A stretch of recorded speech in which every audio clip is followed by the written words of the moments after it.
Today we have 2 hours of Stranger Things Volume 2 predictions for you.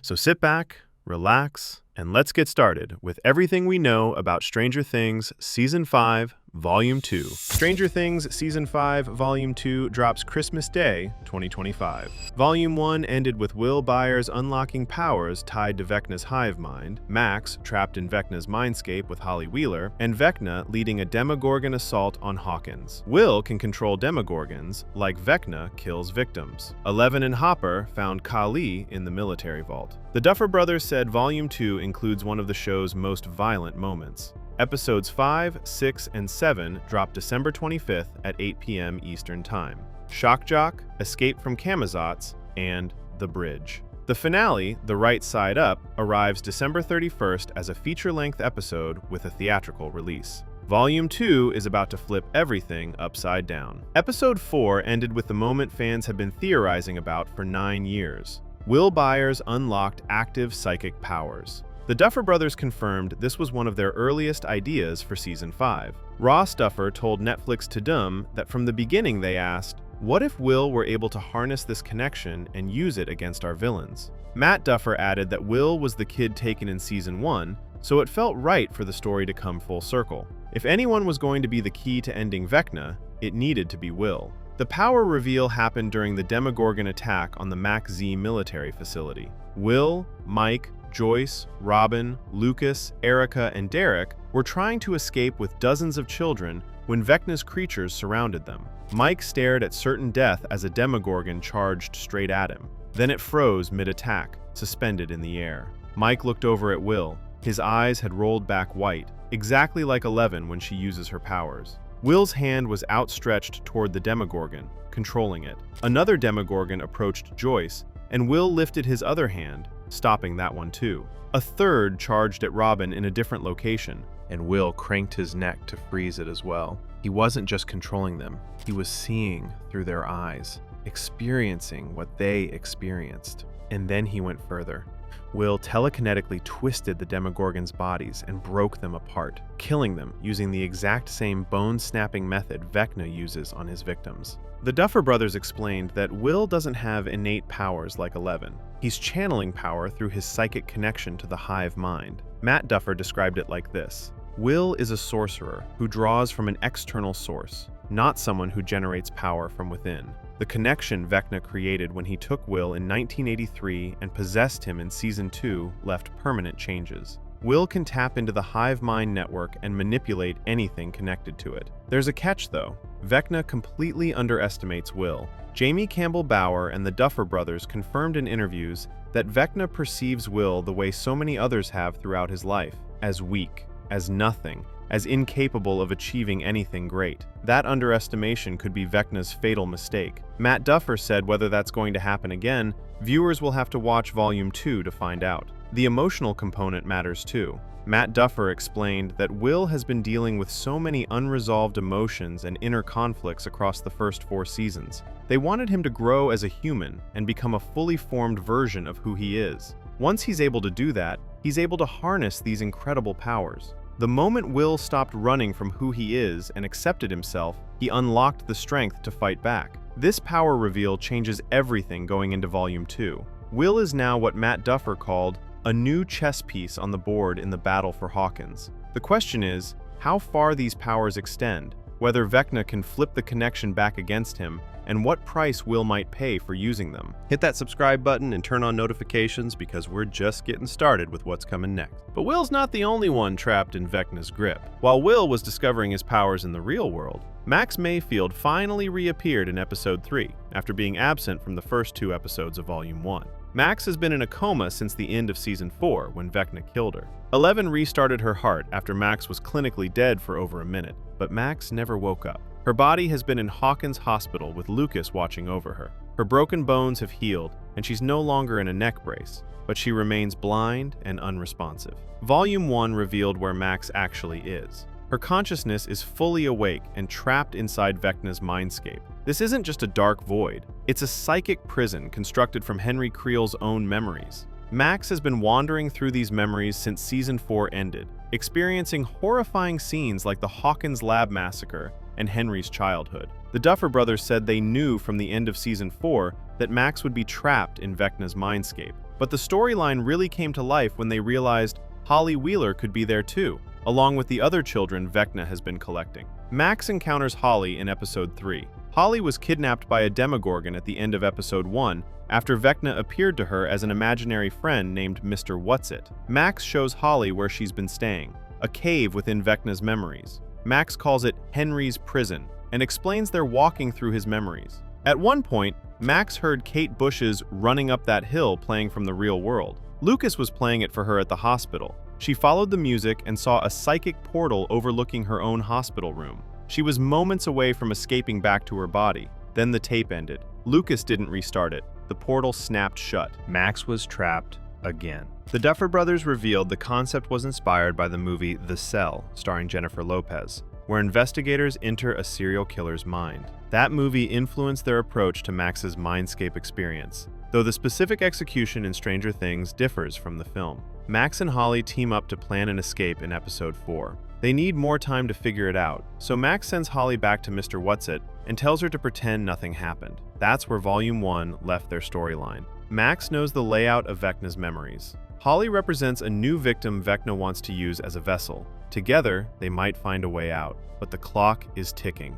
Vecna appears to be collecting 12 children to act as vessels for his plan to reshape the world. Will was his first vessel in 1983. Now Vecna intends to use him again, along with Holly, Derek Turnbow, and other children he's been collecting. Max and Holly may escape before Vecna completes his ritual, or he may attempt to use them as vessels. But that decision point appears critical for Volume 2. Volume 2 will determine if they make it out alive, and if not, what that means for Vecna's apocalyptic endgame. But they're not the only surprise waiting in Volume 1's final moments. One of the biggest surprises in Volume 1 was the return of Kali, also known as 8. Kali first appeared in Season 2, Episode 7, The Lost Sister. That episode focused entirely on 11 traveling to Chicago and meeting her sister, another former test subject from Hawkins' lab who escaped and developed the power to create illusions. Kali tried to convince 11 to join her gang and use their powers for revenge. 11 ultimately returned to Hawkins instead. That episode has been controversial among fans since it aired in 2017. Many felt it disrupted the season's momentum. The Duffer Brothers knew it was a loose plot thread that needed resolution, but they also genuinely liked actress Linnea Bertelsen and felt the episode didn't give her a chance to show what she's capable of. Ross Duffer told Variety they wanted to make sure when someone watches through the entire show, it doesn't feel like they dropped a storyline. Everything needed to connect. But beyond just tying up that loose end, bringing Kali back actually helped them with Eleven's storyline and how they wanted to wrap her story up. There was a real reason to do it beyond just cleaning up a dangling plot thread. Kali appears at the end of Episode 4.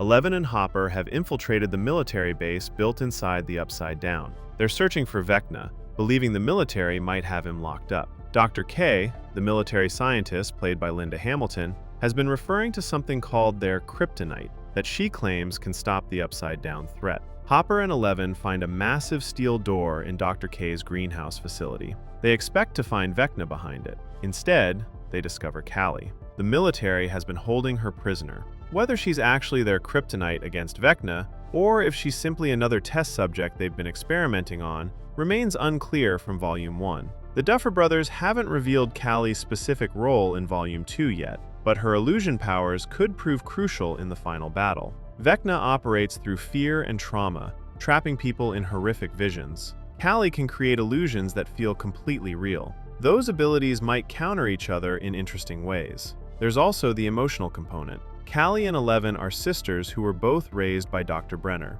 They both suffered at Hawkins' lab, and they both escaped and developed their own approaches to survival. Kali chose anger and revenge. Eleven chose love and protection. Bringing them back together for the final battle could force both characters to reconcile those different paths. The Duffer Brothers have implied Kali's return serves a meaningful narrative purpose, although her exact role remains undisclosed. She's unlikely to appear just for a cameo. Volume 2 should clarify what that role actually is. But there's a darker question. Why is Vecna collecting children? Volume 1 clarified exactly what Vecna is trying to accomplish. At the end of Season 4, Vecna opened 4 gates by killing 4 victims. Those gates converged in downtown Hawkins and tore massive rifts between dimensions. The Upside Down started bleeding into reality, but Vecna disappeared after Nancy, Steve, and Robin attacked his physical body. He's been recovering and planning his next move ever since. His recent strategy focuses on kidnapping children and using them as vessels. Vecna appears to be collecting 12 children specifically to complete his plan. Will Byers was his first vessel when Vecna took him in 1983. Now Vecna intends to use him again. Vecna has been executing this plan with disturbing patience. He first appears to his targets as an imaginary friend named Mr. Whatsit. He uses this harmless disguise to psychologically groom them and gain their trust. Then, he sends Demogorgons to physically abduct them into the Upside Down. Holly Wheeler was his first new victim in Volume 1. Derek Turnbow was another child targeted using the same method. The military became aware of Vecna's pattern. Dr. K ordered that 73 pre-adolescent children be rounded up and held inside the Max Z facility as bait. She claims she's protecting them, but she's really using them to lure Vecna into attacking the base where her forces are waiting. Lucas noticed something about the timing. Will vanished on November 6, 1983, a date that became Stranger Things Day. Holly's kidnapping occurred on November 3, 1987. Lucas pointed out this doesn't seem like coincidence. The dates connect to something deeper in Vecna's plan that Volume 1 didn't fully explain. What happens when Vecna collects all 12 vessels remains unclear. The Duffer Brothers have said this season will finally reveal what the Upside Down really is. They wrote a 25-page document back in Season 1 explaining the mythology of the alternate dimension. Some of that lore has been unveiled across the series, but the last remaining big reveals have been saved for Season 5. Ross Duffer told press that the last remaining questions answered in that document got punted to have some big reveals in Season 5. Whatever Vecna plans to do with these 12 vessels likely connects directly to the fundamental nature of the Upside Down itself. Volume 2 promises to start answering those questions. And based on the episode titles, it's not going to be pretty. Drop a comment below with your theories about what Vecna's really planning, because the next 3 episodes are about to reveal the truth. The 3 episodes in Volume 2 have titles that suggest escalating tension leading into the finale. Episode 5 is called Shock Jock. The term shock jock typically refers to radio personalities who use controversial content to provoke reactions. In the context of Stranger Things, this could reference someone broadcasting information or manipulating communications. Given that Dustin and Susie have used radio communications throughout the series, and considering Vecna's ability to infiltrate minds, this title suggests psychological warfare or information manipulation might play a key role. Episode 6 is titled Escape from Camazotz. This is a direct reference to A Wrinkle in Time by Madeleine L'Engle. In that novel, Camazotz is a planet controlled by a malevolent entity called It that has taken over everyone's minds, creating a hive consciousness where individuality is suppressed. The parallels to Vecna's hive mind and his control over the upside-down creatures are obvious. This episode likely focuses on characters trying to break free from Vecna's control, whether that's Max and Holly escaping his mindscape, or Will resisting Vecna's attempts to reclaim their connection. Episode 7 is called The Bridge. Bridges connect 2 separate places. In Stranger Things, this could be literal, referring to the rifts between Hawkins and the Upside Down. Or it could be metaphorical, representing characters bridging the gap between their world and Vecna's. Given that Will can now access the hive mind from the human side, while Max is trapped on Vecna's side, Will might become the bridge that allows communication or power to flow between dimensions. The Duffer Brothers confirmed in October that Season 5 episodes would be very long. Episode 4 ran 1 hour and 23 minutes. While they haven't confirmed the exact runtimes for episodes 5, 6, and 7 yet, based on their previous statements about these episodes being basically 8 movies, viewers should expect each to run at least an hour, possibly longer. Sean Levy directed at least 1 episode in Volume 2 and co-directed another with the Duffer Brothers. Frank Darabont, who came out of retirement specifically to work on Stranger Things, directed 2 episodes this season. The Duffer Brothers themselves directed multiple episodes. This combination of directors suggests Volume 2 will have the same cinematic quality and scale as Volume 1. Matt Duffer told Entertainment Weekly that Volume 2 would include one of the show's most violent moments. He didn't specify which episode or what happens, but given the title Escape from Camazotz and the need for Max and Holly to get out of Vecna's mindscape, that episode seems like the likely candidate for something brutal. The Duffer Brothers also hinted that viewers might see more involvement from returning characters in Volume 2. Beyond Kali's return, there could be other surprises they haven't revealed yet. When asked specifically about Volume 2 content, they've consistently said viewers will have to watch to find out, which suggests they're protecting some major reveals. So what does Volume 2 need to accomplish before the finale? Based on the current narrative structure, Volume 2 likely needs to cover substantial ground before the series finale on December 31st. The finale episode is titled The Right Side Up, an obvious callback to the Upside Down, and a suggestion that the two dimensions might finally be separated or restored to their proper states. As a feature-length finale running over 2 hours, it's the longest episode in Stranger Things history and will receive a theatrical release in over 350 theaters across the US and Canada starting December 31st at 8 p.m. Eastern Time, with additional showings on January 1st. To get to that finale, Volume 2 likely needs to accomplish several things. First, Max and Holly's storyline in Vecna's mindscape appears to require resolution. Their story can't stay trapped in memories for 3 more episodes. Either they find a way out, or Vecna uses them as vessels, but that conflict likely resolves before the finale. Second, Will's powers need further development and testing. Episode 4 showed what he can do when he taps into the hive mind, but it also raised questions. How close does Will need to be to access the connection? Can Vecna sense when Will is using it? Can Vecna flip the channel back and take control of Will again? These mechanics matter for the final battle. Third, Kali's role needs to become clear. The Duffer Brothers brought her back for a reason beyond just tying up loose ends. Her illusion powers appear positioned to factor into the plan to defeat Vecna somehow. Whether she teams up with Eleven, helps rescue Max from the mindscape, or plays a completely different role, Volume 2 should establish what she's actually doing. Fourth, the show needs to explain what the Upside Down really is. The Duffer Brothers have promised this season will finally reveal the truth about the alternate dimension. They've been building toward this reveal since 2016. Volume 2 is the last chance to lay that groundwork before the finale pays it off. Fifth, Vecna likely gets closer to completing his 12-vessel plan. He has Will from 1983, Holly from Episode 1, and Derek Turnbow, plus potentially dozens of other children from the Max Z facility. If he's truly collecting 12 vessels to reshape reality, Volume 2 likely shows him making progress toward that goal to raise the stakes for the finale. Sixth, the military storyline with Dr. K needs resolution. Linda Hamilton's character has been experimenting on upside-down creatures and holding Kali prisoner. She claims she has the kryptonite to stop Vecna. Whether she's actually trying to help or making things worse, that plotline intersects with Eleven and Hopper's mission and likely can't just disappear. Seventh, several character relationships need development. Dustin and Steve's friendship has been tested by Eddie's death and Dustin's grief. Mike and Eleven's relationship needs moments together since they've been separated for much of Volume 1. Will and Mike's friendship, which has been central to Will unlocking his powers, needs continued focus. Joyce and Hopper's relationship deserves resolution after they finally reunited. These emotional beats matter as much as the plot mechanics. The Duffer Brothers have said this season is about bringing Will's story full circle. He was the kid who vanished in Episode 1 back in 2016. 9 years later, he's become the key to ending Vecna. Volume 2 needs to complete that transformation and position Will as the true hero of the final battle.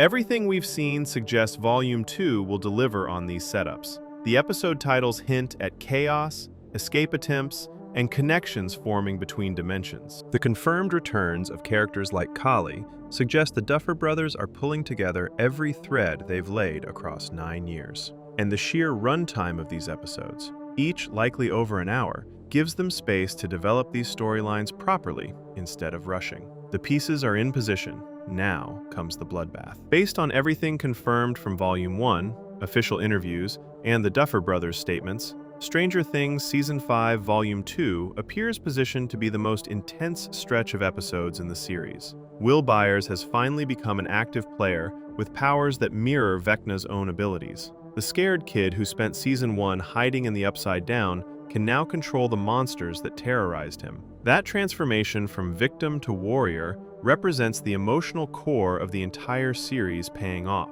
Max and Holly are trapped in a serial killer's mindscape, navigating memories of murder and trauma while trying to find an escape route before Vecna potentially uses them as vessels. Their survival may connect directly to whether Vecna completes his plan to collect 12 children and reshape reality. Kali's return after 7 years suggests the Duffer Brothers have a specific endgame in mind for Eleven's sister and her illusion powers. Whether she helps rescue Max, fights Vecna directly, or plays a completely unexpected role, her presence adds another variable to the final battle that wasn't there before. Vecna himself walked into Hawkins in Volume 1's ending, leading a Demogorgon army against the military base. He's done hiding in the shadows. He's done sending creatures to do his work. Jamie Campbell Bower and the Duffer Brothers described Vecna's entrance as inspired by Darth Vader's corridor scene in Rogue One, designed to be a moment of immense power and terror. The episode titles Shock Jock,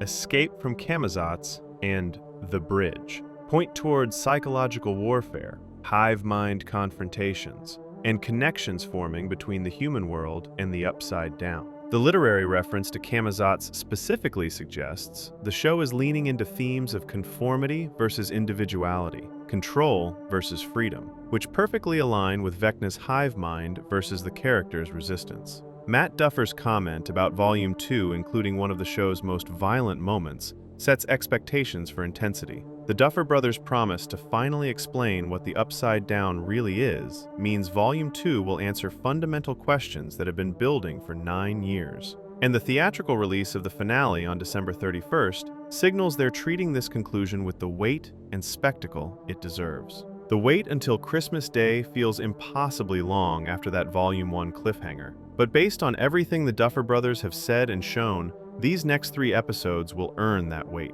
The stage is set, the pieces are in position. And when Volume 2 drops on December 25th at 8 p.m. Eastern Time, Stranger Things is about to deliver the beginning of the end. Next, on everything we know about Stranger Things Season 5, Volume 1's ending. From a quiet town hiding government secrets to the final confrontation with Vecna that's been building since 1983. In this video, we're breaking down everything that happened in the ending of Stranger Things Season 5, Volume 1. From Hopper's shocking discovery in the military base, to Will Byers finally using powers we've suspected he had for years. We're covering the return of 8, the complete collapse of military operations, Vecna's first physical appearance this season, and the revelation that changed Will's role in this story forever. Let's get into it. Inside the military-controlled Hawkins base, Hopper and Eleven discovered that Kali, test subject 8 from Hawkins' lab, had been secretly imprisoned by government forces. During their infiltration of the military installation at Hawkins, Jim, Hopper, and Eleven located a sealed chamber within the facility. Dr. K, the military official overseeing operations at the base, had been blocking access to this specific section. When Dr. K was rendered unconscious during the chaos, Eleven gained access to the restricted area. Inside the sealed chamber, they found Kali, also known as 8, one of the other numbered children from Dr. Brenner's original experiments at Hawkins National Laboratory. Kali possesses the ability to create realistic mental illusions, making people see things that aren't actually there. She was last seen in Season 2, Episode 7, titled The Lost Sister, when Eleven briefly joined her group in Chicago before returning to Hawkins to close the gate. Kali had been living with a group of outcasts, using her illusion powers to commit acts of revenge against former Hawkins lab personnel who had hurt her and the other test subjects. The military had apparently tracked down and captured Kali at some point after we last saw her in Season 2, though the show doesn't yet explain when or how she was captured. Finding Kali locked in Dr. K's vault makes it feel like the government never truly stopped treating Brenner's test subjects as assets. Hopper and Eleven finding Kali in a sealed cell proves at least one of the other numbered children was captured instead of being left alone. It suggests the government saw them as ongoing assets rather than survivors, and Max Z may have been used as more than just an upside-down containment site. While Eleven fought monsters and tried to build something resembling a normal life with Hopper and later the Byers family, the government was tracking down the other children with abilities. Kali spent years on the run with her group, staying mobile, using her illusion powers to hide and to punish the people who had tortured her as a child in Hawkins' lab. She thought she was free. She thought she had escaped the nightmare of being a numbered test subject. She was wrong. The military found her, captured her, and locked her in a sealed chamber. Dr. K knew about this the entire time, which explains why the military presence in Hawkins wasn't just about containing the upside-down breach, or managing the civilian population. If Callie was tracked down and imprisoned here, it raises the possibility that other gifted kids were also hunted, even if the show hasn't confirmed that yet. Hopper discovering Callie confirms that the government's interest in Hawkins Lab's test subjects never ended with Brenner's apparent death in 1983, or his actual fate, whatever that turned out to be. Don't forget to subscribe and turn your notifications on so you don't miss out on any of our Season 5 breakdowns. But the military had bigger problems than keeping one psychic prisoner locked up, because the base was about to become a slaughterhouse. The military base designated MAC-Z was completely overrun by Demogorgons, resulting in catastrophic casualties among military personnel and total operational collapse. The military installation known as MAC-Z, situated at or near Hawkins, came under direct assault from multiple Demogorgons originating from the Upside Down. The creatures attacked the base with coordinated aggression, targeting military personnel throughout the facility. The Demogorgon assault killed most of the soldiers stationed at MAC-Z, overwhelming their defensive capabilities, despite whatever weapons, training, and tactical protocols they had implemented. The attack created widespread chaos and panic as the creatures tore through the installation's security measures. The breach represented a massive failure of the military's containment strategy at this location. The timing of the attack coincided with other critical events, including Eleven's discovery of Kali, developments involving Vecna's physical appearance, and Will's eventual psychic intervention. The military spent years preparing for upside-down threats. They studied the gate that opened in 1983. They investigated the Mind Flayer's attempted invasion in 1984. They analyzed the destruction at Starcourt Mall in 1985. They had advanced weapons, trained soldiers, tactical protocols, containment measures, and institutional knowledge about what they were facing. None of it mattered at MAC-Z. The Demogorgons ripped through the base like tissue paper. These weren't the slow, isolated creatures from Season 1 when the Demogorgon hunted alone in Hawkins. This was a coordinated assault. Multiple Demogorgons attacking simultaneously with clear purpose and direction. The casualty count among military personnel was devastating. Most of the soldiers stationed there died during the attack. The attack on MAC-Z shows how badly conventional tactics can fail against upside-down creatures. Even with preparation and heavy weapons, the soldiers are overwhelmed. It strongly suggests that standard military strategy is not enough on its own, at least against large, coordinated attacks like this.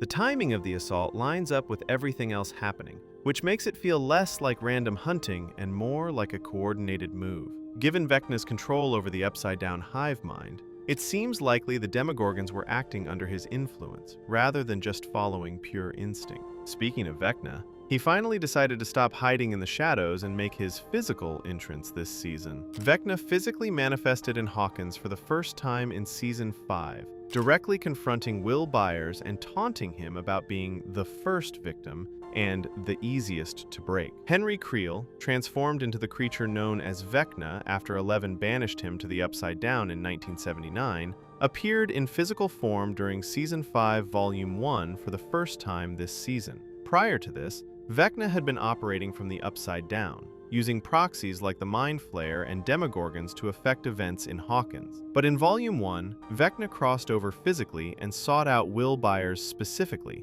engaging him in direct dialogue. During their confrontation, Vecna referenced Will's status as the First, acknowledging that Will was the first person taken to the Upside Down back on November 6, 1983, when the Demogorgon abducted him and held him there for nearly a week. Vecna specifically taunted Will by calling him the easiest to break, suggesting that Will's time in the Upside Down and his subsequent possession by the Mind Flayer in October 1984 had been part of Vecna's long-term manipulation rather than random circumstances. Despite having Will at his mercy during this confrontation, despite being physically present and capable of killing him, Vecna chose not to harm Will. Instead, after delivering his taunts and psychological attacks, after making sure Will understood that his suffering had been intentional and targeted, Vecna departed, returning to the Upside Down. This encounter marked a significant escalation in Vecna's direct involvement with events in Hawkins, moving from behind-the-scenes manipulation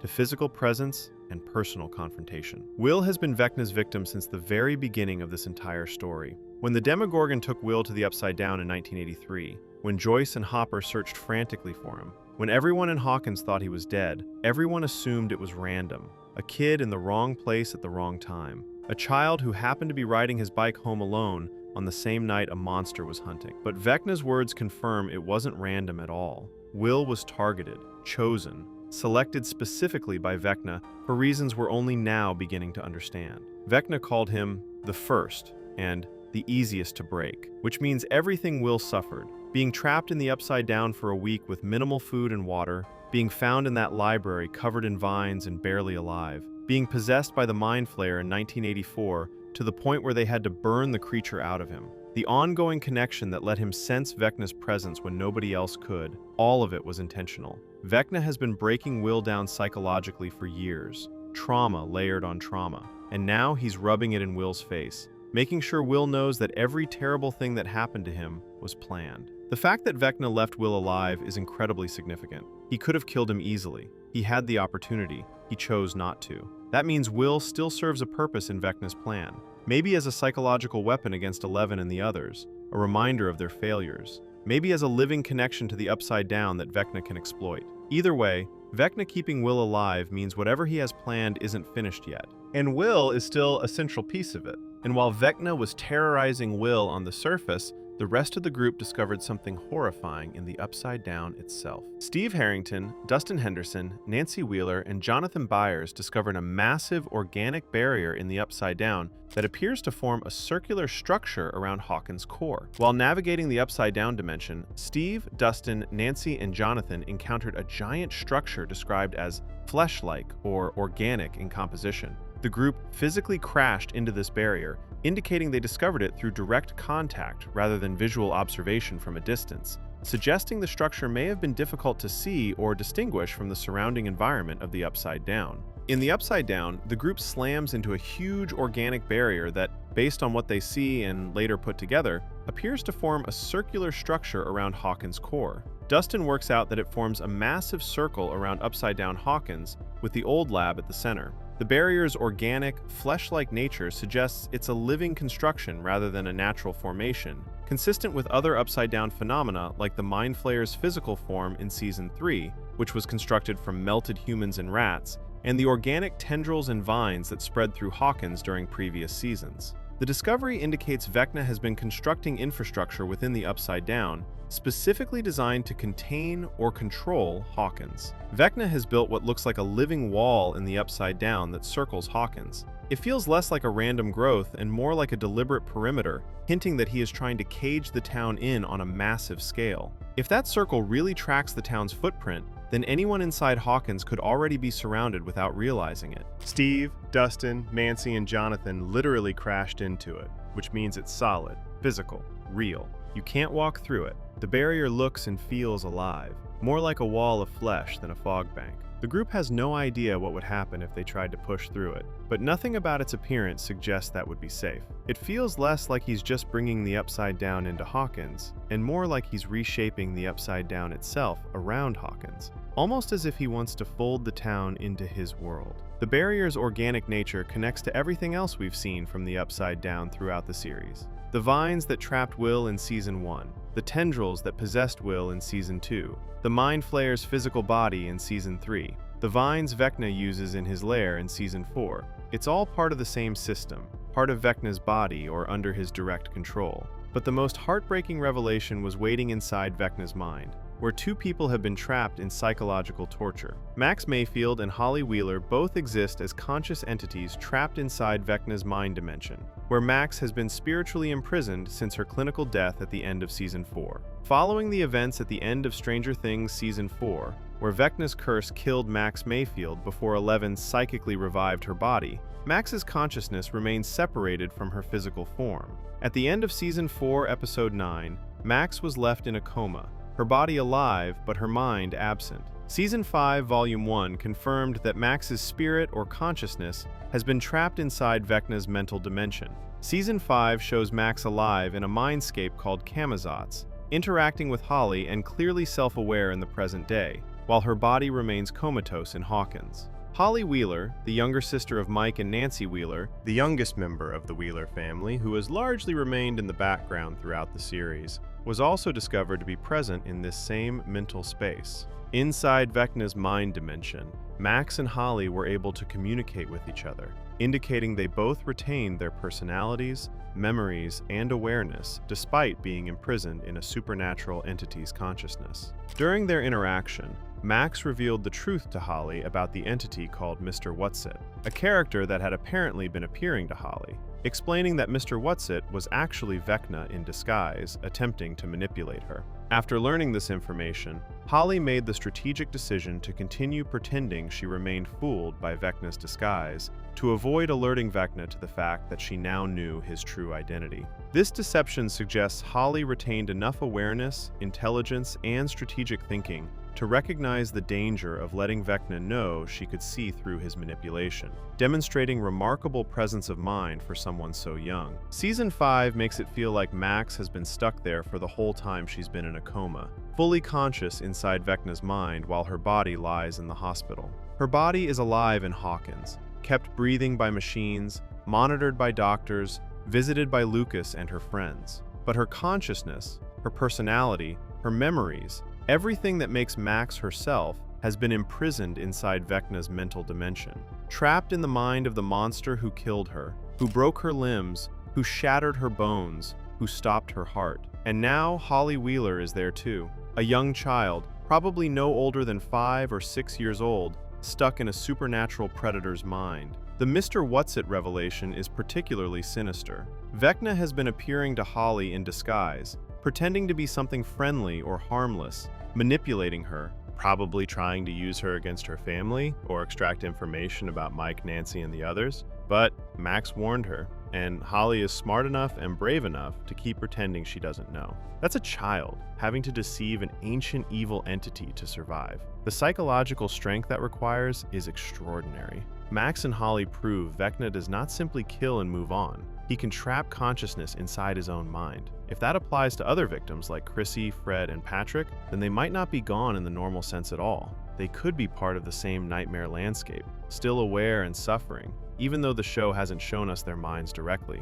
If you're thinking this is the worst possible situation for everyone in Hawkins, drop a comment and tell me who you think is in the most danger right now, because things are about to get even worse. The military's systematic operation to round up Hawkins' children failed catastrophically when Demogorgons intercepted the captives and dragged them through gates into the Upside Down toward Vecna's domain. Military forces operating in Hawkins had implemented a plan to systematically gather and contain the town's children, likely as part of their broader containment and control strategy following the Upside Down breach that occurred at the end of Season 4. The military organized a large-scale operation to gather Hawkins' children into controlled locations, publicly framed as a protective evacuation. Max Z gathered kids aged 9 to 10 in one place. However, the military's child roundup operation failed to achieve its objectives when Demogorgons attacked during the operation. The creatures specifically targeted the children who had been gathered by military personnel, demonstrating either intelligence or direction from Vecna.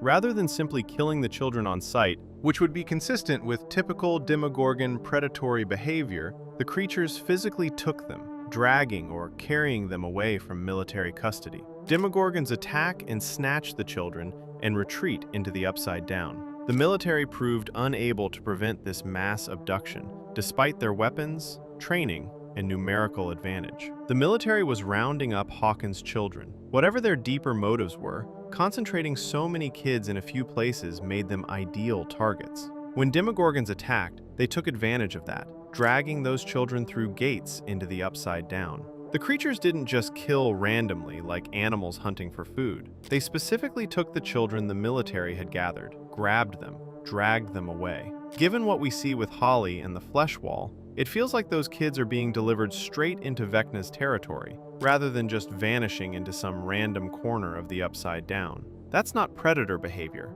That's not opportunistic hunting. That's a strategic abduction. Given Vecna's obsession with children and the way he uses minds as tools, it feels less like a random tragedy and more like a situation he was waiting to exploit. The question is, why Vecna wants Hawkins' children specifically? Based on what we know about Holly and Max being in his mind dimension, and his history as Henry Creel who killed children, and his time as one at Hawkins' lab where he was surrounded by Brenner's child test subjects, Vecna has a specific interest in young people. Maybe he's building an army of trapped consciousness, collecting children's minds inside his own. Maybe he's trying to replicate what Brenner did, transforming children into weapons with psychic abilities. The military's plan to protect Hawkins' kids by rounding them up backfired spectacularly. And that brings us to the moment that changed everything we thought we knew about Will Byers and his role in this story. In the final moments of Volume 1, Will Byers used psychic abilities channeled through his connection to Vecna to freeze and kill the attacking Demogorgons, suffering the same physical strain Eleven experiences when using her powers. As Demogorgon attacks reached crisis levels at Mach Z and threatened the gathered children, Will Byers took direct action, using abilities he had not previously demonstrated on screen. Will accessed psychic power by channeling through his existing connection to Vecna, the link established when Will was first taken to the Upside Down on November 6, 1983, and reinforced when the Mind Flayer possessed him throughout October and November 1984. The possession left permanent traces, a connection Will has felt throughout the series, allowing him to sense when Vecna or the Mind Flayer were near, giving him visions of the Upside Down, making the back of his neck tingle with cold when danger approached. Using this Vecna connection as a conduit, Will reached through his connection to Vecna and froze the charging creatures. Every Demogorgon in that battle stopped moving at the same moment and then died,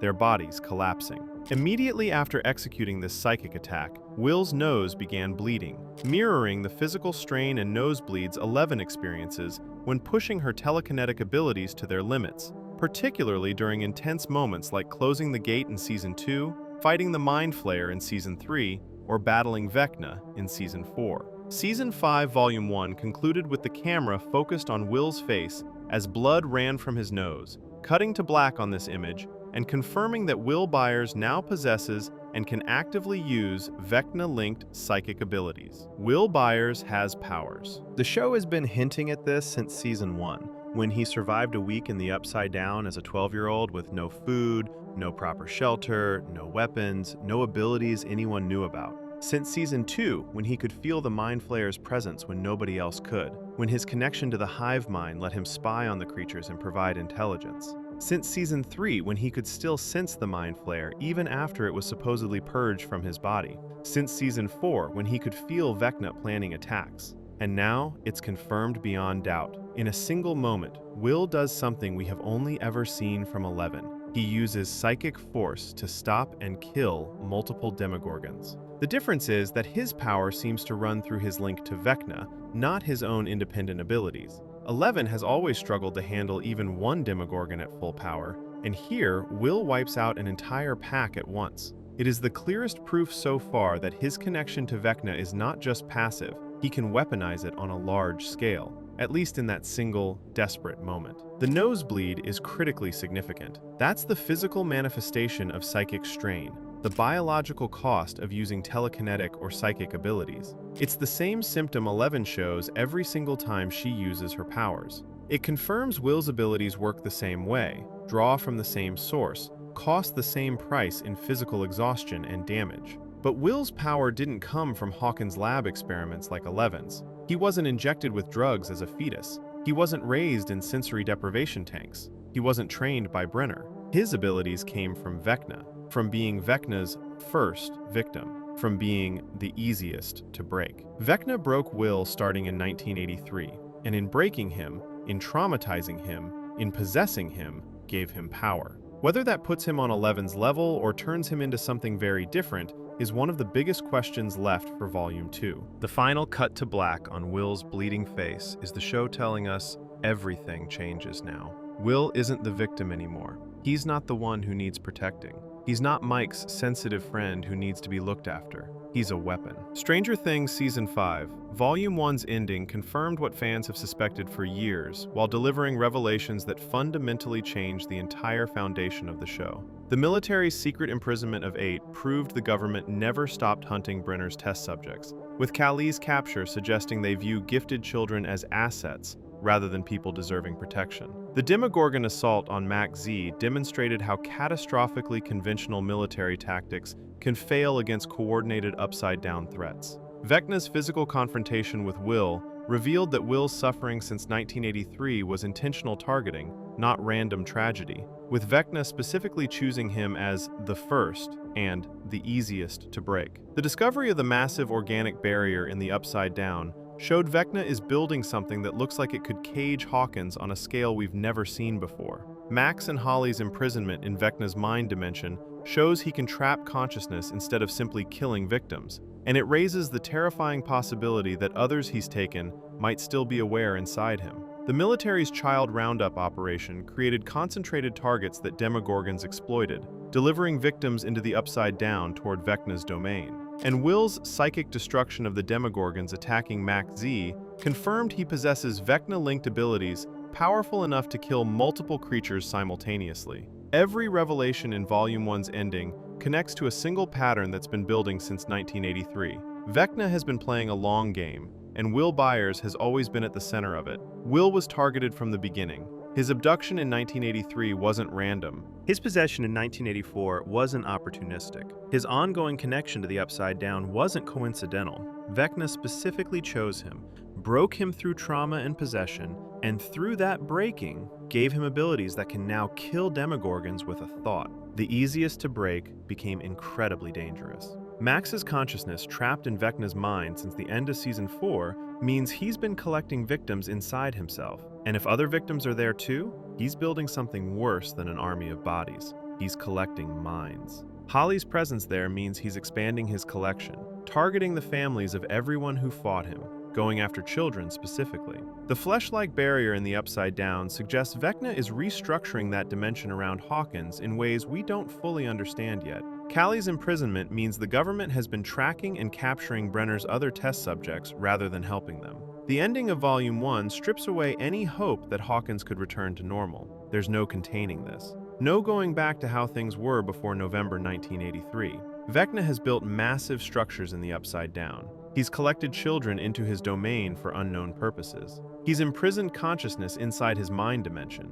He's destroyed the military's capacity to respond at Max Z. And he's revealed that his first victim can now kill Demogorgons in ways that mirror Eleven's abilities. But power that comes from Vecna's connection carries a price. Will killed those Demogorgons by channeling through his link to the monster. Every time he uses that ability, he draws from Vecna, connects deeper. The nosebleed shows the physical cost, the immediate biological damage. What we don't know yet is the psychological cost. What it does to Will's mind to channel Vecna's power, whether he can control it or whether it controls him, whether using it makes him more susceptible to Vecna's influence. The military failed at Max Z. The Roundup created targets Vecna exploited. Conventional warfare failed against the Demogorgons. The only thing that worked in that moment was Will using the connection Vecna created years ago. By the end of Volume 1, it feels like Vecna may have accidentally created the one person who can hurt him the most, or deliberately shaped Will into a living conduit he can still exploit. The show does not spell out which it is yet,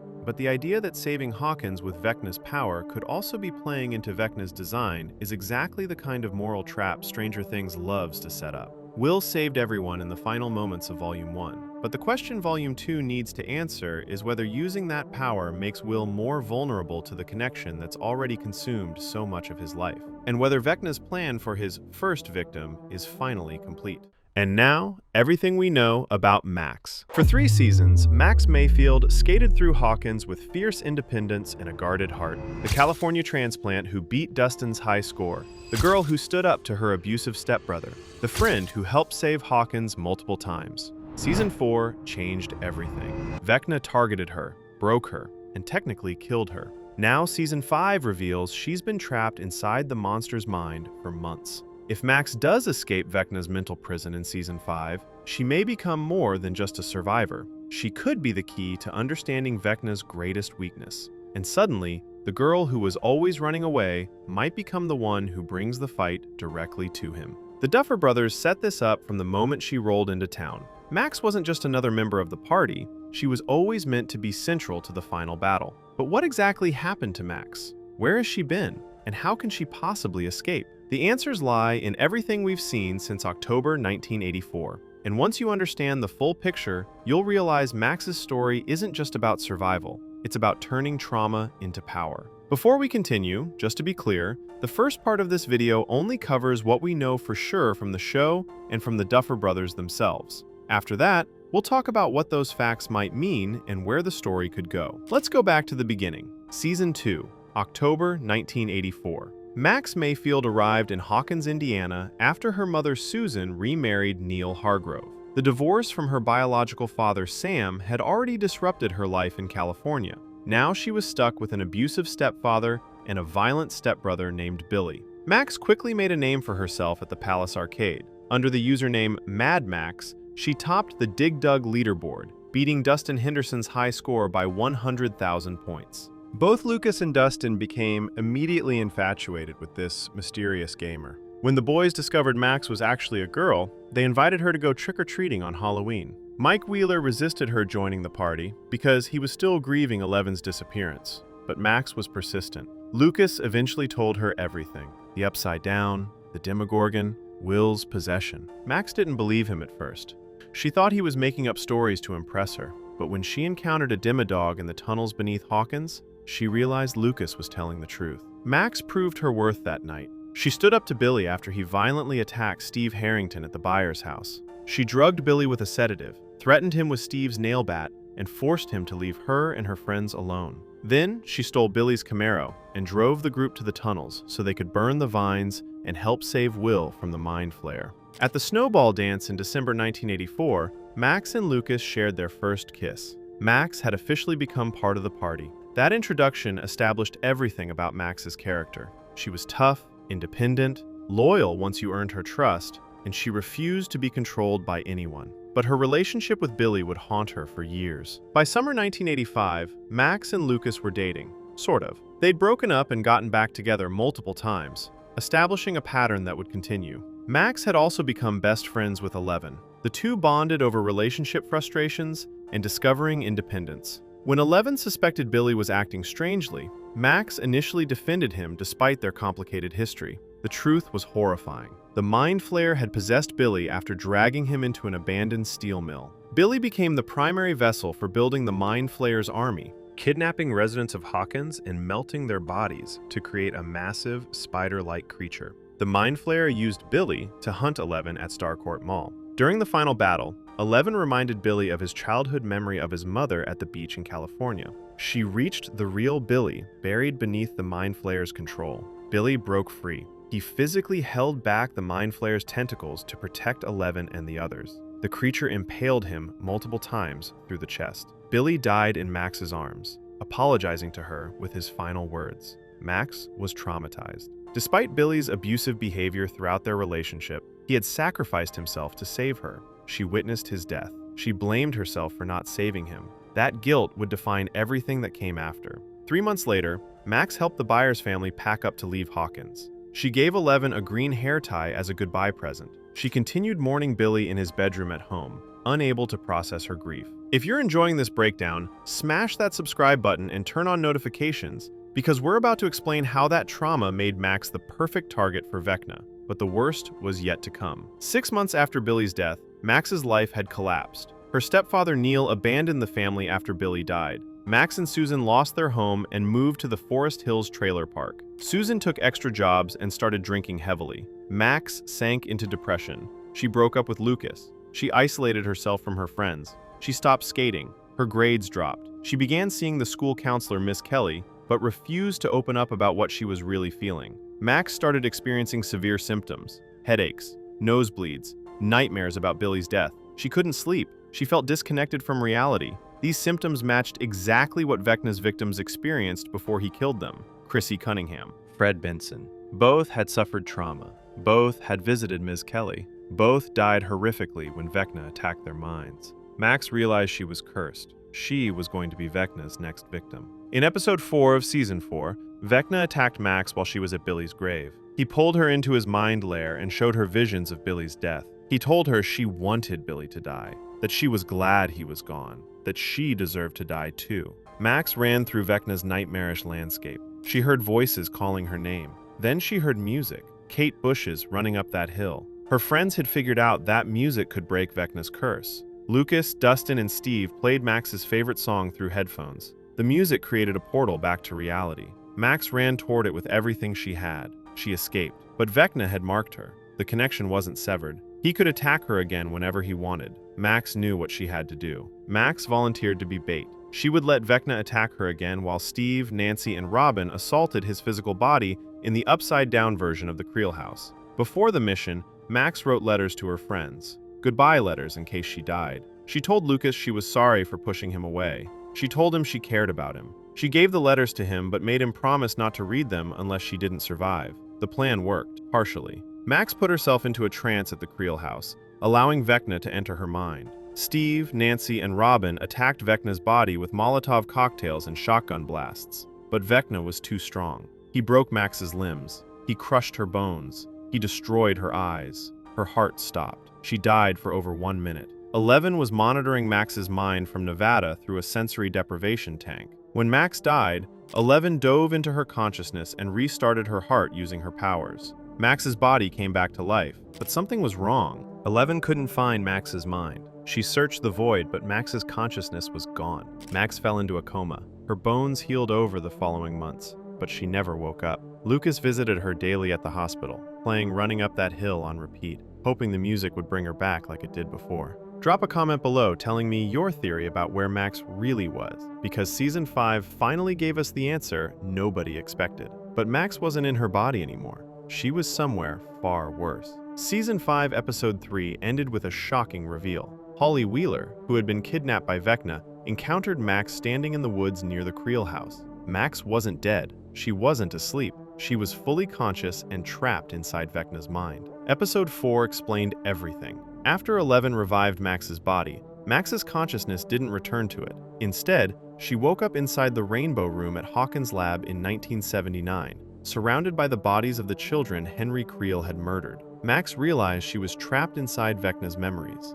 She could move through different scenes from his past, but she was only an observer. She wandered through Henry's childhood at the Creel house. She saw Hawkins High School in 1959 when Joyce Byers was a teenager promoting the school play. She kept moving from memory to memory, trying to find a way out until she got lost. Then she heard it, Running Up That Hill, the same song that saved her before. Max followed the music through Vecna's memories. It led her to the night Vecna cursed her at Billy's grave. She had to relive that trauma again, but the music continued pulling her forward. She reached a portal showing Lucas sitting beside her comatose body in the hospital, playing the cassette tape. She was so close she could almost feel his presence. She ran toward the portal with everything she had. The tape ended. The portal closed. Max was stuck. Vecna realized she was still resisting him inside his own mind. He began hunting her through his memories. Max ran until she found a cave that Vecna refused to enter. Something about that cave terrified him. Max made the cave her sanctuary.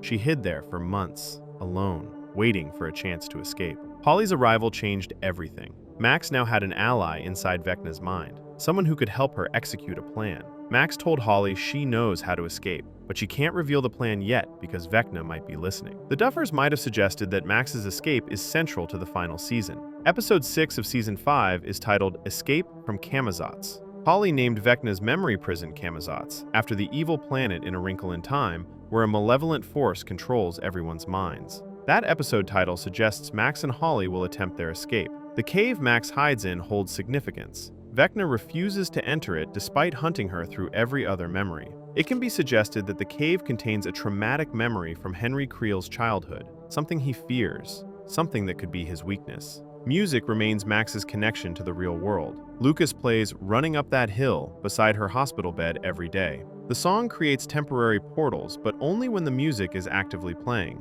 It can be said that sustained music might create a stable enough portal for Max to escape permanently. Vecna has kidnapped multiple children and trapped them in his mind alongside Max and Holly. It can be suggested that if Max can unite these children, they could resist Vecna from within his own consciousness. An army of victims fighting back from inside the enemy's head. The connection between Max's consciousness and her physical body remains unclear. Eleven brought her body back to life but couldn't locate her mind. It can be said that Max's survival depends on reuniting her consciousness with her comatose body before it's too late. Here's where the theory builds on everything we know. Vecna operates by invading minds. He pulls victims into his mental lair, torments them with traumatic memories, and breaks them from within. His power comes from psychological control. from making people believe they deserve to die. Max has spent months learning how to survive inside Vecna's mind. She's navigated his memories. She's discovered his fear of the cave. She knows his mental landscape better than anyone alive.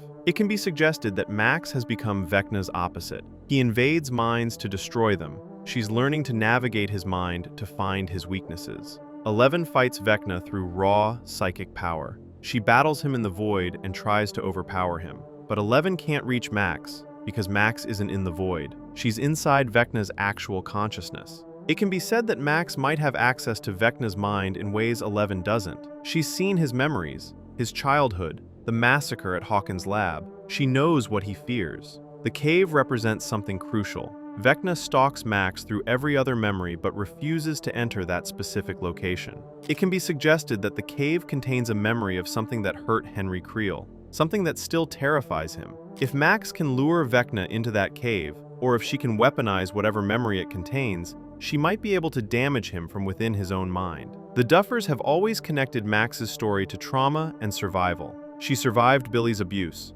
She survived Billy's death. She survived Vecna's first attack through music. Now she's surviving inside Vecna's mind. It can be said that Max's final role isn't just escaping. It's turning her intimate knowledge of Vecna's mind into the weapon that helps destroy him. Lucas has never stopped fighting for Max. For months, he's visited her hospital room daily. He plays Running Up That Hill on repeat. He talks to her even though she can't respond. He refuses to read the goodbye letter she wrote him, because reading it would mean accepting she's gone. Caleb McLaughlin confirmed in interviews that Lucas would die for Max. Their relationship has always been defined by Lucas seeing Max's strength, even when she couldn't see it herself. The music creates portals between Vecna's mind and reality. Max has confirmed she could hear Lucas playing the song. She could see him sitting beside her. She almost escaped. It can be suggested that Lucas is Max's anchor. The music is the method, but Lucas is the reason.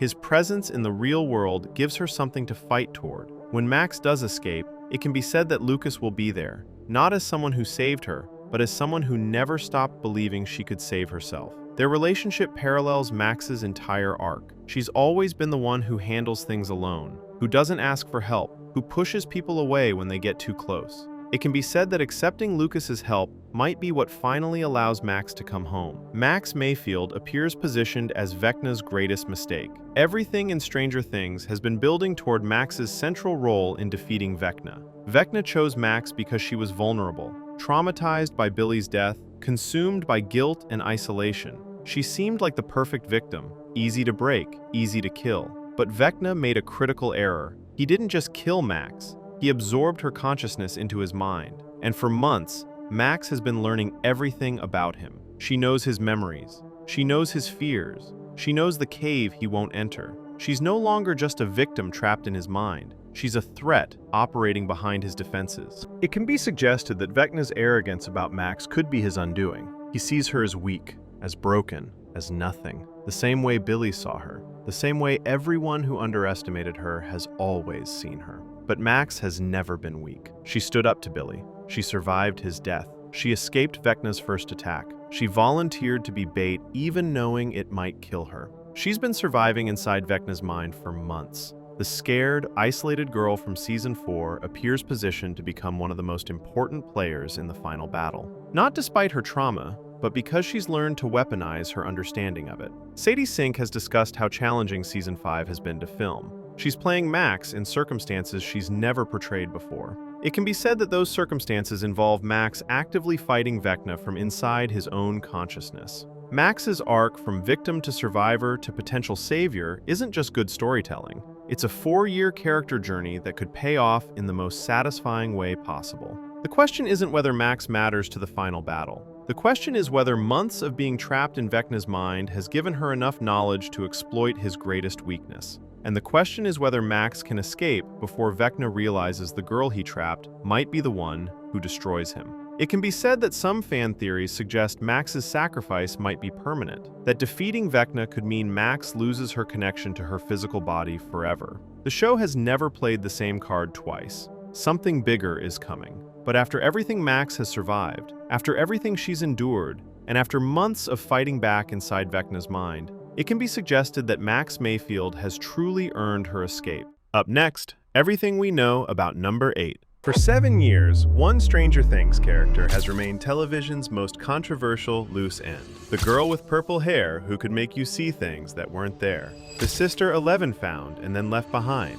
The test subject who escaped Hawkins' lab before the massacre. Kali Prasad, also known as 008, appeared in what's widely considered the worst episode of the entire series. Then, she vanished completely. Until Season 5, Episode 4 revealed she's been trapped in a military vault in the Upside Down this entire time. If the military has been using Kali's illusion powers to hunt Eleven, she's not just another survivor of Hawkins' lab. She could be the military's most powerful weapon against psychic abilities. And suddenly, the girl everyone thought was a mistake might become essential to defeating Vecna. The Duffer Brothers set this up from the moment that punk gang tore through Pittsburgh. Kali wasn't just a side character in Eleven's journey, she was always meant to return for the final battle. But what exactly happened to Kali? Where has she been? And how can her powers help defeat Vecna? The answers lie in everything we've seen since October 1984. And once you understand the full picture, you'll realize Kali's story isn't about revenge.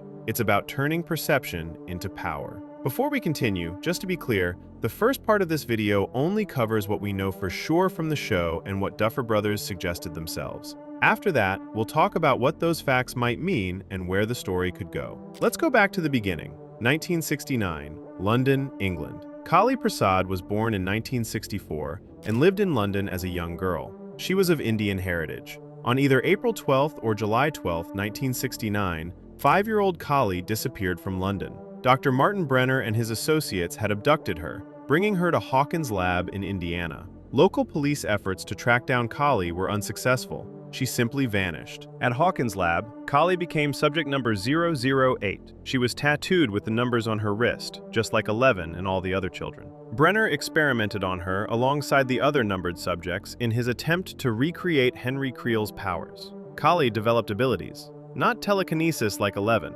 something different, something rare. Kali could manipulate perception itself. She could create vivid hallucinations in people's minds, make them see, hear, and feel things that weren't actually there. She could conjure images of spiders crawling on someone's arm, make herself and others completely invisible, or create massive illusions like collapsed bridges and metal walls. Using her powers caused her nose to bleed, just like it did for Eleven and the other test subjects. Kali played with Eleven in the Rainbow Room at Hawkins' lab. They were young together. They were sisters in trauma. Eleven had faint memories of her, though she couldn't quite place them. Before Henry Creel massacred everyone at Hawkins' lab in 1979, Kali had grown tired of the abuse. She used her illusion powers to escape. She made the guards see what she wanted them to see, and she walked out. Kali was one of the few survivors of Hawkins' lab that we know about. Henry Creel became Vecna. Eleven survived the massacre, and Kali was already gone. Eleven lost the dim memories she had of Kali after she overexerted herself by banishing Henry to the Upside Down.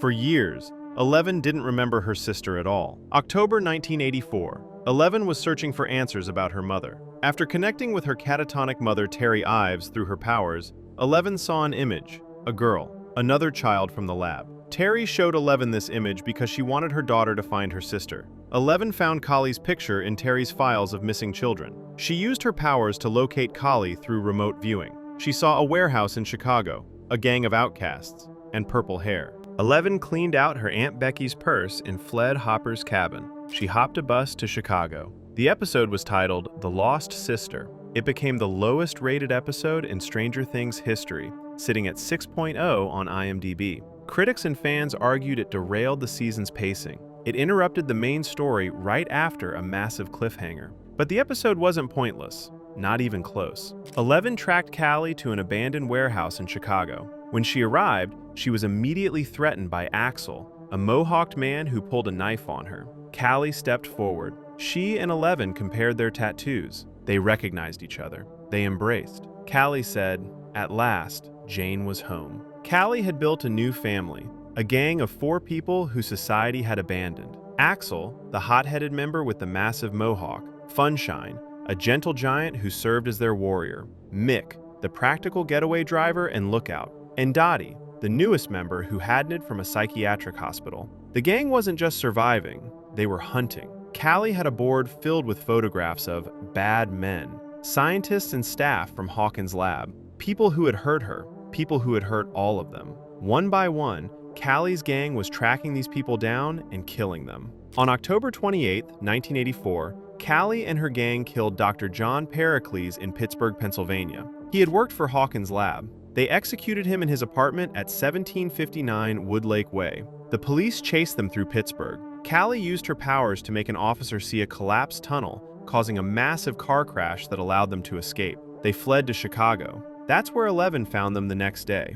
If you're enjoying this breakdown of Callie's journey, hit that subscribe button and turn on notifications, because we're about to explain how her powers work and why the military wants them so badly. Callie explained her abilities to 11 by creating an illusion of a colorful butterfly sitting in her palm. The butterfly looked real, it moved, it was beautiful. Then she made it disappear. Callie's powers worked differently than 11's telekinesis. 11 could physically move objects with her mind. Callie couldn't. Instead, Callie could make people believe they saw something happening. She demonstrated her powers on Axel when he threatened 11, filling his mind with images of spiders. His dialogue implied this was a regular occurrence. Callie used fear to control her gang when necessary.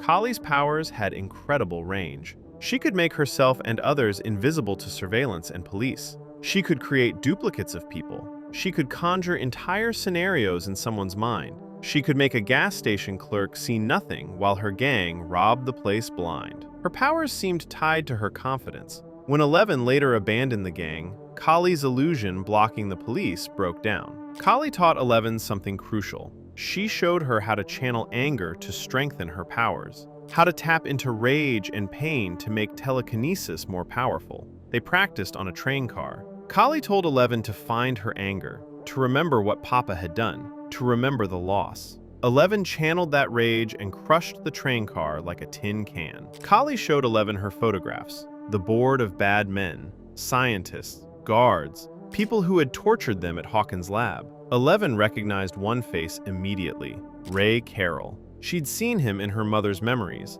He was the orderly who had administered electroshock therapy to Terry Ives, destroying her mind. Ray had also attacked Callie with a cattle prod when she was a child. Callie decided they would hunt him next. The gang gave 11 a makeover first. Black clothes, excessive eyeshadow, slicked back hair. She looked dangerous. She looked like one of them. They stopped at a gas station called Oscar's Grab and Go, while Callie distracted the clerk with an illusion. The gang robbed the store. When the clerk discovered them, he pulled a gun and threatened to shoot Callie. 11 slammed him against the wall with her powers, knocking him unconscious. The gang escaped. They tracked Ray Carroll to his residence in Illinois.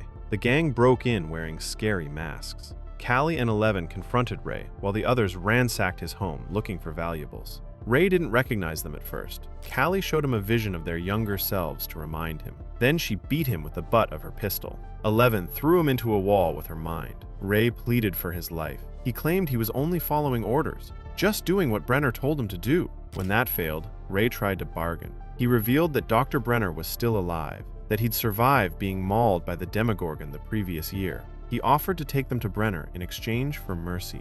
Callie didn't believe him. She urged 11 to kill Ray, to make him suffer, to channel her anger and choke the life out of him slowly. 11 began strangling Ray with her powers. She was going to do it. She was going to become a killer. Then she saw something, a photograph on the floor. Ray with his 2 daughters. 11 stopped. She couldn't do it. Ray's daughters were hiding in another room. They'd already called the police.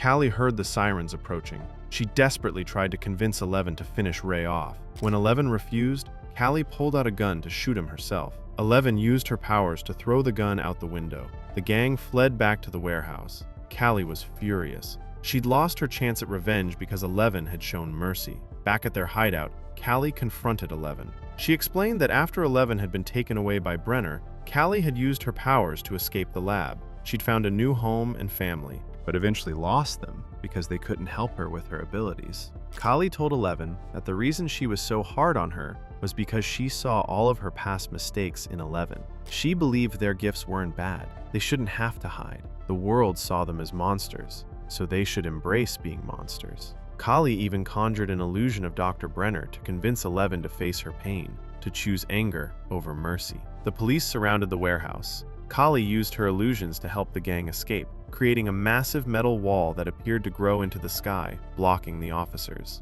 As they ran to their van, 11 had a vision. She saw Hopper, Mike, her friends back in Hawkins. They were in danger at the lab. Demogorgons were attacking them. 11 made her choice. She wouldn't run with Kali. She was going back to Hawkins, back to her real home, back to her real family. Kali protested. She insisted 11's friends couldn't save her, but 11 replied with the truth. No, but I can save them. She ran down an alley as the gang drove away. On the bus back to Indiana, an old lady asked 11 where she was going. 11 answered, "I'm going to my friends. I'm going home." Drop a comment below telling me your theory about what the military has been doing with Kali, because Season 5 finally brought her back in the most unexpected way. That was the last time anyone saw Kali Prasad, until 7 years later. For the next 3 seasons, Kali was never mentioned, never shown, never referenced by 11 or anyone else. In Season 4, Henry Creel mentioned that 008 had still been present at Hawkins' lab during a traumatic memory 11 experienced. But Kali wasn't there during the massacre. She'd already escaped. Fans debated whether the Duffer Brothers had abandoned the storyline entirely, whether the lost sister had been a mistake, whether Kali would ever return. The Duffer Brothers addressed this in interviews. Matt Duffer explained they'd talked about bringing Kali back every season. They'd wanted to give Linnea Berthelsen another chance to shine, but they didn't want to just put her in the show for no reason. Ross Duffer added that it would have felt like a loose end or a mistake episode if they ended Stranger Things without bringing Kali back into the fold. They were waiting for the right moment, waiting for when her return would have maximum impact. That moment came in the final season. In The Upside Down, Season 5, Episode 4, Sorcerer, Mac Z acted as the military's access control zone into the Upside Down, connected to the Gable Ridge base where Kali was held. The military, led by Dr. K, had been hunting 11 for months. They'd developed a sonic weapon that acted as 11's kryptonite, completely overwhelming her powers and causing her immense pain. 11 became convinced that Dr. K was holding Vecna prisoner, that the military had captured him and was using the sonic weapon to keep him restrained. She and Hopper broke into the military base. They fought through soldiers. They destroyed the sonic weapons. They captured Lieutenant Akers and interrogated him. 11 saw the heavily reinforced door in Akers' mind, the vault. Whatever was inside that room was the source of the military's power. Hopper prepared for a suicide mission. He strapped explosives to his chest. He was ready to sacrifice himself to kill Vecna once and for all. He told 11 goodbye. He entered the secured room alone. 11 dragged herself to the door, crying at the thought of losing another father. Hopper re-emerged. He wasn't hurt. He looked shocked, confused. He took 11 inside. It wasn't Vecna strapped to the machinery. It was Kali. Her head was shaved. She was unconscious. She was hooked up to monitors and IVs, restrained just like she'd been as a child at Hawkins' lab. The sonic weapon was being used to suppress her powers. Kali opened her eyes. She saw 11. She smiled. She looked relieved to see her sister. The episode ended. Volume 1 concluded with that reveal. Kali was back, and the implications were staggering. From here on, everything is grounded in canon, but moves into theory and interpretation rather than confirmed plot. The Duffer Brothers confirmed Kali will play a really important role in Volume 2.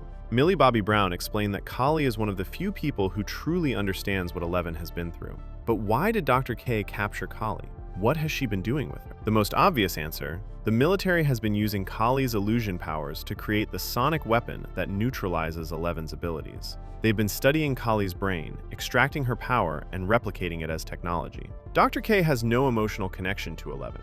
Unlike Dr. Brenner, who had twisted paternal feelings, Dr. K sees 11 purely as a threat and a resource. She's brilliant, ruthless, and physically dangerous. The military likely captured Kali while hunting for 11. Kali's illusion powers made her valuable. They've had her for months, maybe years, hooking her up to machines just like Brenner did when she was 5 years old. Kali escaped that life once. Now she's back in it. The revelation suggests Dr. K wants to capture 11 for the same purpose. Study her, extract her powers, weaponize her abilities, create more sonic weapons, maybe even create new super soldiers using the blood of 11 and Kali, just like Brenner used Henry Creel's blood to give powers to the other children. Kali's capture proves the military doesn't understand the real threat. They're so obsessed with containing 11 that they've ignored Vecna. Their arrogance and recklessness have already led to countless deaths when Vecna attacked their base at the end of Volume 1. The military's obsession with 11 could be their greatest downfall, and Kali's liberation could be their worst nightmare.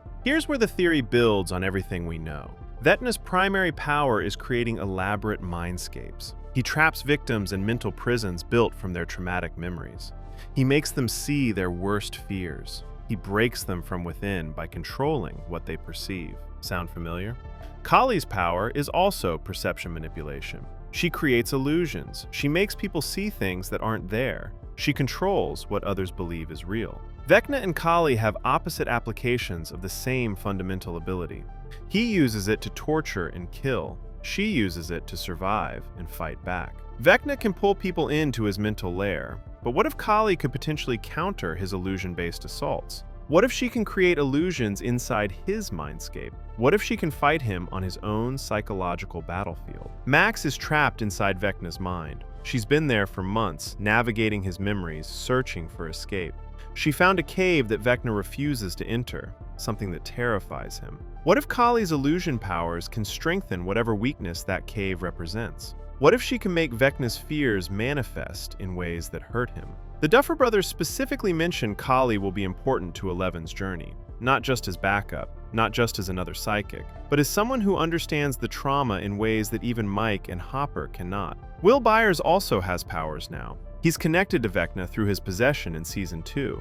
He might be stronger than both Eleven and Kali. 3 psychics, 3 survivors of different types of trauma. 3 people who understand what it means to have their minds invaded and their perception twisted. Vecna has kidnapped 11 children. He's gathered them to reshape the world in his image. The number matches 11's subject number. That can't be coincidence. What if the final battle isn't just about physical power? What if it's about who controls perception? Who controls what people believe is real? Kali spent years seeking revenge against the people who hurt her. She learned to weaponize her illusions. She learned to fight back against a world that saw her as a monster. Now she has a chance to use those skills against the real monster, the one who started it all, Henry Creel. Number 1. Vecna. The theory suggests Kali won't just be backup in the fight. She could be essential to creating the psychological battlefield where Vecna can be defeated. Everything in Stranger Things has been building toward the revelation that Kali matters. For 7 years, fans argued the lost sister was pointless,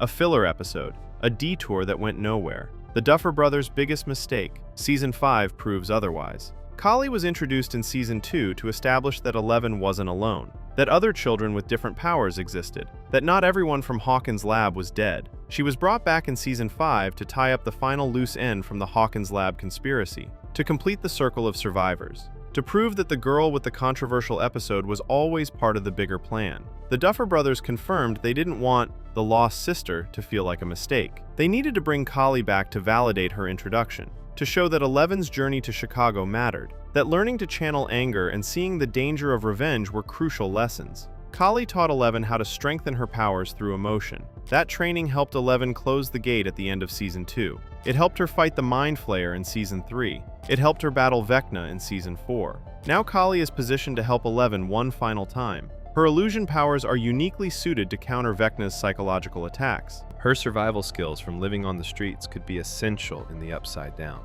Her understanding of trauma and rage could help Will channel his new powers. The military captured Kali, thinking she was a weapon they could study and replicate. They treated her like Brenner did. They saw her as a resource. They underestimated her, just like everyone always has. Sadie Sink discussed how challenging Season 5 has been to film. Millie Bobby Brown confirmed Kali is utilized heavily within the season. Linnea Berthelsen returned after 7 years to complete Kali's story. Volume 2 will reveal Kali's true purpose, whether she can escape Dr. K's base, whether her powers can help free Max from Vecna's mind, whether the girl everyone thought was a mistake becomes essential to saving Hawkins. The question isn't whether Kali matters. The question is whether the military realizes what they've unleashed by capturing the one person who can fight Vecna's illusions with illusions of her own.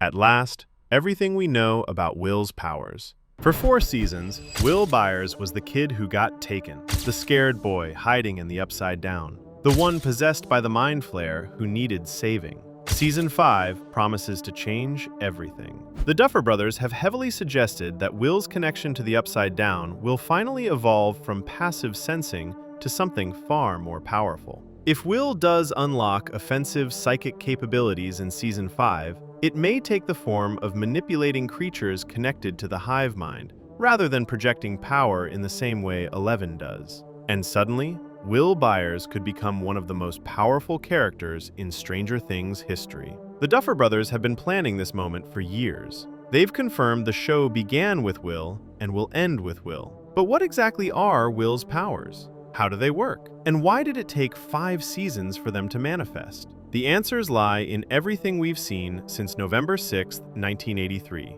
And once you understand the full picture, you'll realize Will's powers aren't just a twist. They're the key to defeating Vecna. Before we continue, just to be clear, the first part of this video only covers what we know for sure from the show and from the Duffers themselves. After that, we'll talk about what those facts might mean and where the story could go. Let's go back to the beginning. Season 1. Will Byers rides his bike home after a long game of Dungeons & Dragons with his friends. Something stalks him in the woods. He ditches his bike and makes it back to his yard. The Demogorgon follows him to the shed. Will disappears. For 7 days, Will survived alone in the Upside Down. Think about that. The Demogorgon killed Barb almost immediately. Scientists who wandered through gates were torn apart, but Will? He wasn't eaten. He wasn't dissolved by spores. When Joyce and Hopper finally found him at the Hawkins Public Library in the Upside Down, he had a vine extending down his throat, feeding him oxygen. That wasn't random survival. That was deliberate preservation. Season 5 is expected to clarify the nature of Will's original connection to the Upside Down, and whether Vecna deliberately altered him during his captivity, or if the possession in Season 2 alone was responsible for the permanent link. While Vecna's influence clearly shaped Will's connection to the Upside Down, the exact mechanics of how that bond was first established remain to be fully explained. Will wasn't prey, he was chosen, and that choice established a permanent bond between Will and the hive mind of the Upside Down, a bond that would define everything that came after. Ross Duffer has suggested in interviews that they always knew Will had a connection to Vecna and the Upside Down. This wasn't a late addition to the mythology. This was the plan from the very beginning. The kid who got taken in Season 1 was always meant to be the key to ending the story, but being chosen was only the beginning. What happened a year later changed Will permanently. A year after his rescue, Will started experiencing what he called now memories, visions of the Upside Down that felt like the present. Then came the Shadow Monster, a massive entity that attacked him during one of these episodes. When Will tried to confront the creature, as Bob suggested, he didn't defeat it. The Mind Flayer possessed him entirely. Through that possession, the Mind Flayer gained access to Will's sensory perception, his memories, his location awareness, and his emotional state. The entity could speak through Will. It used him to spy on Hawkins' lab. When the phone rang at the Byers' house, Will's connection to the hive mind alerted the Mind Flayer to their location, sending Demodogs straight to them. Will had become a biological extension of the Mind Flayer itself. Joyce, Jonathan, and Nancy eventually forced the creature out using extreme heat at Hopper's cabin. They restrained Will to a cot, cranked up space heaters, and Nancy even poked him with a hot poker from the fire. The Mind Flayer fled Will's body as shadow particles into the night sky. If you're enjoying this breakdown, hit that subscribe button and turn on notifications, because we're about to explain what this connection really means. But here's what everyone missed at the time. The connection never fully broke. Even after the Mind Flayer was purged, Will retained physical symptoms tied to the Upside Down. Chills on the back of his neck, an emotional reaction whenever Vecna or the Mind Flayer acted, the ability to sense dimensional presence before anyone else. In Season 3, Will felt the Mind Flayer's return before the creature made a single move. His neck tingled. He knew something was wrong. His friends dismissed it as trauma, but Will was right every single time. Then came California. When Will moved away from Hawkins with his family, the tingles stopped. No visions, no shadows, no cold spots. It was as if the Upside Down had finally released him. But the moment he returned to Hawkins in Season 4, the tingle snapped back. The instant Vecna began merging the two worlds, Will felt it. He touched his neck and told Mike the truth. Vecna wasn't gone. He was hurt, but he was still out there. And Will wasn't guessing. He was feeling Vecna directly through a mental resonance that remained from his possession. At the end of Season 4, Will realized something else. The Mind Flayer wasn't the master, Vecna was. Everything Will sensed since his possession, All those tingles and visions, they were connected to Henry Creel the entire time. So the link was always there. The question is whether Will can use it. Season 5 promises to finally answer that question. The powers finally manifest. The theory suggests Will's potential abilities could intensify with proximity to the hive mind. When Will is close to the hive mind, he may be able to tap into it. When he's far away, like in California, the connection goes dormant. Based on the pattern established across 4 seasons, if Will's connection does escalate in Season 5, he might start seeing through the eyes of Demogorgons. He could potentially watch Vecna's planned victims. The hive mind could become a two-way street. Fans have interpreted Will's role as similar to a psychic receiver, as if his connection to Vecna gets stronger with proximity, similar to a radio station needing a signal. Characters like Mike have often described Will symbolically within the group dynamic, and this pattern suggests Will might be strong enough to reverse the connection and exert control over the hive mind. If Season 5 escalates into a direct confrontation between Vecna and Will, Will's connection to the hive mind could become the deciding factor in identifying and countering Vecna's attacks. The narrative setup suggests that Will's passive sensing could evolve into active control when stakes are highest. The theory suggests Will's abilities would function distinctly from Eleven's. He may access the same hive network Vecna uses through his connection to the hive mind. The powers wouldn't originate within him. Instead, he could be channeling them through his psychic link to Vecna, using them like a puppeteer. Interviews have pointed toward the possibility of Will tapping into the hive mind and then manipulating anything within that network. He could potentially manipulate connected creatures. He might see through their eyes. But he couldn't manipulate objects outside the hive, like opening a door, because the door is not part of the hive mind. The theory suggests Will's potential abilities could intensify with proximity. If Will isn't close to the hive mind, he may not be able to access or tap it. That's why nothing happened in California. That's why everything could change if he fully engages with the connection in Hawkins. Will's emotional journey and self-acceptance arc have been heavily emphasized by the Duffers, which may foreshadow how emotional clarity could influence or unlock latent psychic potential tied to his experiences with the Mind Flayer. If Will does manifest active abilities, the show has consistently suggested that his emotional state will be the key trigger, contrasting with how Eleven and Vecna draw power from anger and trauma. Fans anticipate that if Will's potential power activation does occur in Season 5, it could visually parallel Eleven's strain-based psychic expressions, such as the iconic nosebleed and the physical toll of channeling abilities through the hive-mind connection. Leave a comment below telling me what you think Will's full potential looks like,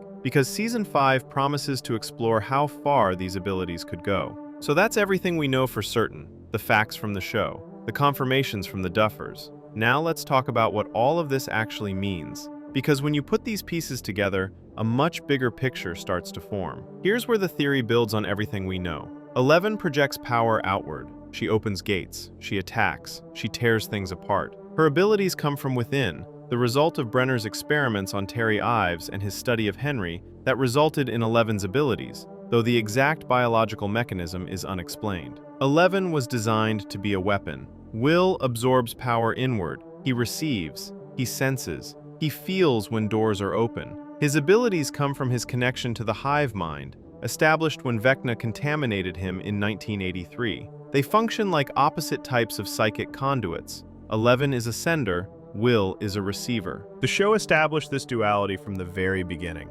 Eleven made contact with creatures through her powers. Will was contacted by the creatures. Vecna sees Will as a doorway. Eleven forces doors open. Will senses when doors are open. They're two sides of the same supernatural coin. And that's exactly what the Duffers planned. The Duffers have talked about Will having powers for as long as they can remember. They introduced the connection with the Mind Flayer in Season 2 and spent subsequent seasons laying the tracks. They just never found the right moment, until now. Season 5 is bringing things full circle. The first episode of the entire series was called The Vanishing of Will Byers. The Duffers wanted to explain why he was taken and what his connection is to Vecna and the Mind Flayer, and why he is still connected to them. Will going from victim to hero isn't just satisfying storytelling, it's the narrative the Duffers designed from the start. But if Will and Eleven are opposites, what does that mean for the imprint the Mind Flayer left behind? Even after the Mind Flayer was expelled from Will's body in Season 2, something remained, a sensory memory, a dimensional echo, a neural imprint that never faded. The show demonstrates this across multiple seasons. Will's neck tingles. He experiences visions. He reacts physically when Vecna acts. The connection persists years after his possession ended. Will's lingering connection might have persisted due to the possession. For Will, that severing never happened. Heat forced the Mind Flayer particles out of his body, but heat didn't erase the changes those particles made. Will's brain had been connected to an interdimensional hive mind. That kind of contact leaves marks. Noah Schnapp has discussed Will being permanently changed since Vecna took him in Season 1. The ties to the Upside Down were always there. Will just believed they were a burden, a reminder of trauma. Season 5 may finally show him realizing those ties could become a weapon. Schnapp has also discussed how preparing for Season 5 has been challenging work. He's working on portraying things he's never played before, potentially including advanced sensory connections, physical manifestations of hive mind links, and the strain of channeling psychic abilities. That imprint might explain something else the show has been building toward, something about the Upside Down itself.